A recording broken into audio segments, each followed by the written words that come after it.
नमस्कार, सरिताज रेसिपीमध्ये तुमचं सगळ्यांचं स्वागत आहे। आज आपण मोरंबा बनवणार आहोत। त्यासाठी मी इथे 1 किलो कैरी घेऊन घेतलेली आहे। ती स्वच्छ धुवून पुसून घेतलेली आहे। आता आपल्याला त्याच्यावरचं साल काढून घ्यायचं आहे।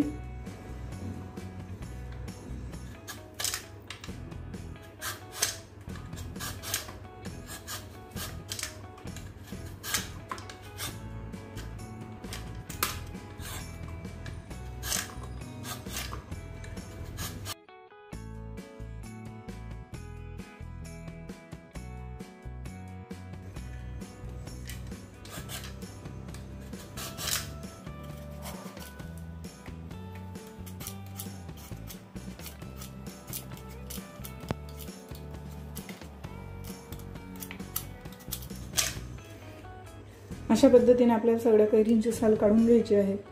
पाहू शकता सगळ्या कैरींचे साल काढून झालेले आहे। आता आपल्याला यांना किसून घ्यायचे आहे।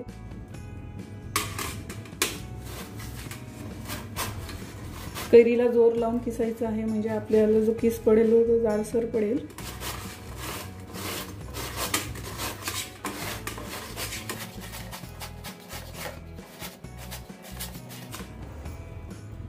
पाहू शकता अशा पद्धतीने कैरी किसून आपली झालेली आहे। आता आपल्याला हे किस किती झालंय ते मोजून घ्यायचं आहे। मी ते वाटीच्या साहाय्याने मोजणार आहे।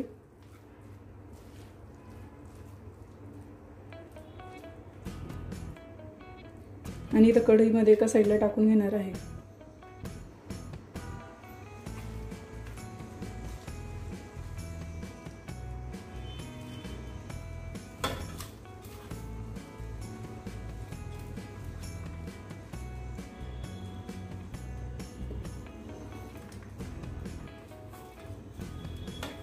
जवळपास 3 वाटी आपल्याला किस भरलेला आहे। पाहू शकता थोडंसं वर आहे। आता याच वाटीच्या साहाय्याने आपल्याला 3 वाटी गुळ घेऊन घ्यायचा आहे।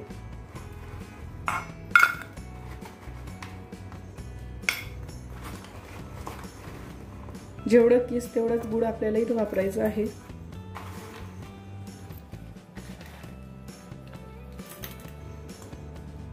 मी आधी 2 वाटी गूळ टाकून घेतलेला आहे। हा 3री वाटी आहे।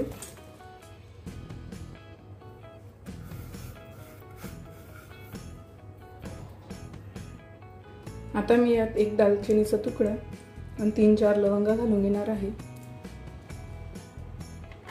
आणि हे सगळं व्यवस्थित मिक्स करून घेणार आहे।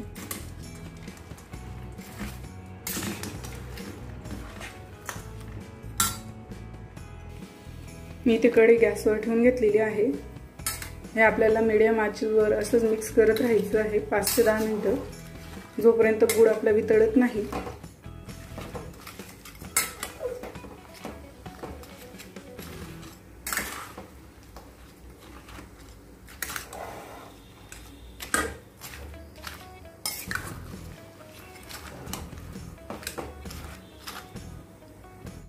पाहू शकता आपला गूळ हा पूर्णपणे विरघळलेला आहे। आता याला आपल्याला मंद आचेवर झाकण ठेवून 5 मिनिटं वाफवून घ्यायचं आहे। गॅस हा मंदच राहू द्यायचा आहे। पाहू शकता तयार झालाय आपला मोरंबा।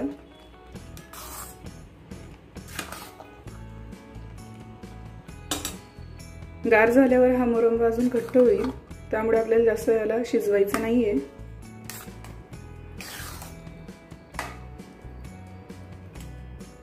तयार आहे आपला मोरंबा।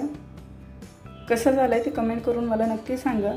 चॅनलवर नवीन असाल तर चॅनलला नक्की सबस्क्राइब करा, व्हिडिओजला लाईक करा, शेअर करा।